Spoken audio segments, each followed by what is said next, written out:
The figure below is made up of two squares and a triangle. So 1/4 of the smallest square, which is this, is shaded, and then 1/3 of the triangle is shaded. They told us that the ratio of the area of the small square, which is this, to the area of the big square to the area of the triangle is 1:3:2. So I'm going to put here 1:3:2 over here. Now, then they ask for what fraction of the big square is shaded. Okay, this is quite a tricky question, so you all need to just listen up very carefully. Now, what happens is this. They say that 1/4 of this is shaded, and then 1/3 of this is shaded. Now, I want to ensure that both of them are big enough for me to do a 1/4 and do a 1/3. So, with that in mind, right, what I need to do is I want to find the common multiple between 4 and 3. The common multiple between 4 and 3 will be 12. So, I'm going to multiply each of them by 12. Okay, see so 1 multiplied by 12 will give me 12, 3 multiplied by 12 will give me 36, 2 multiplied by 12 will give me 24. Now you're wondering why am I doing this kind of stuff? This is why. See each of them are going to put 12 unit to 36 unit to 24 units over here.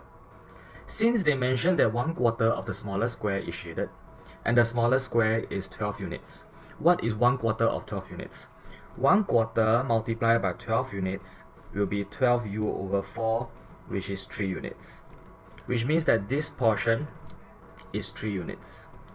If the entire thing is 12 units over here and only 3 units is shaded, which means that this one will be 9 units. Okay, now let's move on to the triangle. They mentioned that 1/3 of the triangle is shaded. For a triangle, we have 24 units. What is 1/3 of 24? So 1/3 multiplied by 24 units, it will be 24u over 3, and that will give us 8 units. So therefore, this entire thing is 8 units. Which means that how about the unshaded portion? The unshaded portion, you just take 24 minus the 8 unit, and then you'll be getting 16 units over here. Okay, now next part will be the big square. The big square in total is 36 units, but out of the 36, 8 units and 3 units are shaded. Okay, so how many units over here? So you just take 36 unit minus 8 unit minus 3 unit, and that will give us 25 unit. Which means that this entire thing is 25 units. This is why I did this. This is why I converted each of them to be a number big enough for me to do this step and to do this step. Because if I do not do this, I'll be getting decimals or fractions, which will be, on hindsight, it will be okay for me, but it will be very difficult for you to understand. So when you encounter questions like this, remember to write down the ratio first. After you write down the ratio, find a common multiple. And once you find a common multiple, go and make sure that each of them are multiplied by the common multiple for you to get this kind of units. Then you can start doing all this kind of working to find out all these units for each portion. Now, why do I want to do this? It's because the question is asking for what fraction of the big square is shaded. To find out what fraction of the big square is shaded, right? Isn't it shaded over total units? Now, how many shaded units are there? In total, there will be 3 plus 8. So it's 3 plus 8. And what's the total unit for the entire thing? It's not 25, it's 36. 25 is merely the unshaded part. Okay, so it's 36.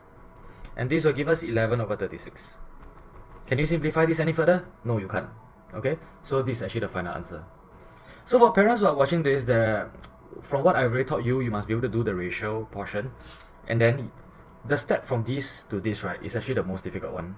Because once you have done this, you can do every single working carefully. Okay, if you do not rationalize with your kid how each unit is supposed to be, this will not make any sense to them. So you must be able to draw it out and then explain it in this way. Alright, done.